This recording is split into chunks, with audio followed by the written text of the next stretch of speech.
Truck driver की खौफनाक दास्तान। रात का वक्त था।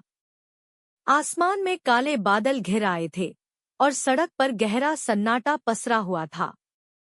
ट्रक अपनी तेज रफ्तार से सुनसान हाईवे पर दौड़ रहा था। राजू, जो इस ट्रक का ड्राइवर था, उसने एक लंबी सांस ली और शीशे में पीछे देखा। ट्रक में उसके साथ 3 लोग थे, अजय, विकास और सुरेश।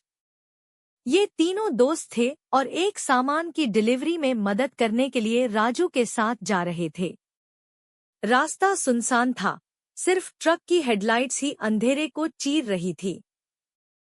एक अनजानी परछाई। भाई, ये रास्ता कुछ ज्यादा ही खामोश लग रहा है, अजय ने कहा, बाहर झांकते हुए। राजू ने हंसकर जवाब दिया, अरे डर मत, ये हाईवे वैसे ही वीरान रहता है। रात में तो और भी सुनसान लगता है। लेकिन तभी कुछ अजीब हुआ। अचानक हेडलाइट की रोशनी में एक परछाई उभरी। वह परछाई कोई साधारण इंसान नहीं थी। वह हवा में झूलती हुई आ रही थी, जैसे जमीन पर उसके पैर ही न हो। विकास ने घबराकर कहा, भाई, ये क्या था? राजू ने ट्रक की गति तेज कर दी, लेकिन परछाई उनके पीछे पीछे दौड़ रही थी। और फिर एक भयानक चीख पूरे माहौल में गूंज उठी। डरावना सफर शुरू।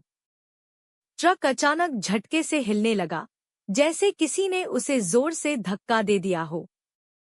अजय ने डरकर कहा, भाई, कुछ तो गड़बड़ है, हमें यहाँ से निकलना होगा। सुरेश ने पीछे मुड़कर देखा, लेकिन उसकी आंखें डर से फटी रह गईं।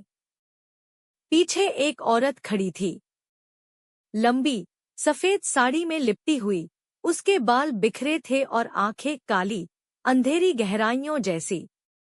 विकास ने कांपते हुए कहा, ये कौन है? औरत की आंखें सीधे ट्रक के अंदर झांक रही थी। अचानक उसने अपना हाथ बढ़ाया और ट्रक के दरवाजे को जोर से खींचने लगी। पहला शिकार।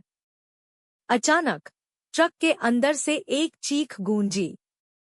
विकास का शरीर हवा में उठ गया और जैसे किसी ने उसे अदृश्य शक्ति से घसीट लिया हो, वह ट्रक से बाहर खिंचता चला गया। बचाओ! विकास चीखा, लेकिन उसकी आवाज एक गहरे अंधेरे में खो गई। राजू ने घबराकर ब्रेक मारा, लेकिन ट्रक जैसे किसी अदृश्य शक्ति के नियंत्रण में था। दूसरा और तीसरा शिकार।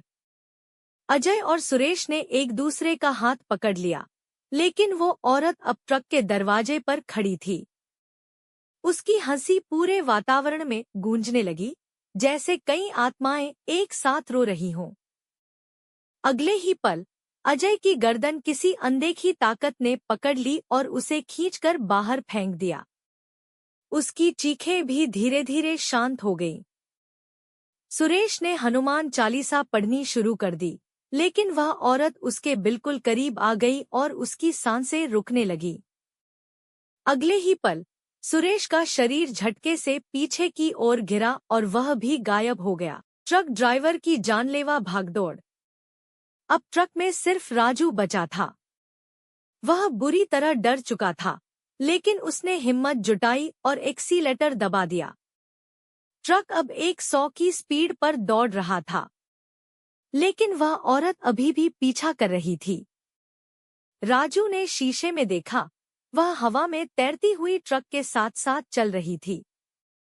राजू ने भगवान को याद किया और आंखें बंद कर ली। अगले ही पल वह सड़क पर पड़ा था। ट्रक एक पेड़ से टकरा चुका था। भूतिया बुखार। राजू को होश आया तो वह अस्पताल में था। उसके गांव के लोग उसे वहां ले आए थे। उसे 1 हफ्ते तक भयानक बुखार रहा। जब उसने अपनी आपबीती सुनाई, तो गांव के बुजुर्गों ने फैसला किया कि उसे पास के दरगाह में ले जाया जाएगा। राजू को दरगाह ले जाया गया, जहां मौलवी ने उस पर ताबीज बांधा और झाड़ फूंक की। जैसे ही दुआएं पढ़ी गईं, राजू को लगा जैसे कोई भारी बोझ उसके शरीर से उतर रहा हो। गांव के बुजुर्गों ने बताया कि वह सड़क अभिशप्त थी। वहां एक महिला की सालों पहले दुर्घटना में मौत हुई थी। और उसकी आत्मा भटक रही थी। राजू बच तो गया, लेकिन वह हादसा उसकी यादों में हमेशा के लिए एक डरावनी छवि बनकर बस गया। उस रात के बाद उसने कभी भी रात में ट्रक चलाने की हिम्मत नहीं की।